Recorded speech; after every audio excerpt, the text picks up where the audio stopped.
Hello అండి, అందరికీ నమస్కారం. Welcome back to our channel. అందరూ ఎలా ఉన్నారండి? అందరూ బాగానే ఉన్నారనుకుంటున్నా. ఇకపోతే ఇవాల్టి మన వీడియో ఏంటంటే, మహిళలు ఎవరైతే ఉన్నారో ఆసరా స్కీమ్‌కి సంబంధించి, విద్యార్థులు ఎవరైతే ఉన్నారో జగనన్న విద్యా దీవెన, అమ్మ ఒడి స్కీమ్‌కి సంబంధించి, రైతులు ఎవరైతే ఉన్నారో ఇన్పుట్ సబ్సిడీకి సంబంధించి, ఇలా ఈ స్కీమ్స్ అన్నీ ఏవైతే పెండింగ్‌లో ఉన్నాయో అవన్నీ కూడా మనకు నిన్న విడుదల చేయడం అయితే జరిగిందనమాట.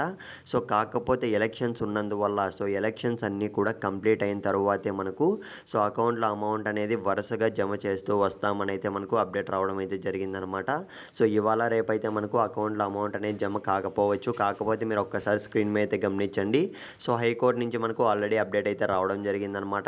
13వ తేదీ నుంచి కానీ 13 తర్వాత నుంచి కానీ ఏ స్కీమ్స్ ఎవరెవరికైతే పడలేదో ప్రతి ఒక్కరికైతే అకౌంట్‌లో అమౌంట్ అనేది వరుసగా జమ చేస్తామని అయితే మనకు అప్డేట్ రావడం అయితే జరిగిందనమాట. కాకపోతే మొదటిగా చూసుకున్నట్లయితే విద్యా దీవెన స్కీమ్ కోసం అయితే కొన్ని వేల మంది స్టూడెంట్స్ అయితే ఎంతగానో ఎదురు చూస్తున్నారు.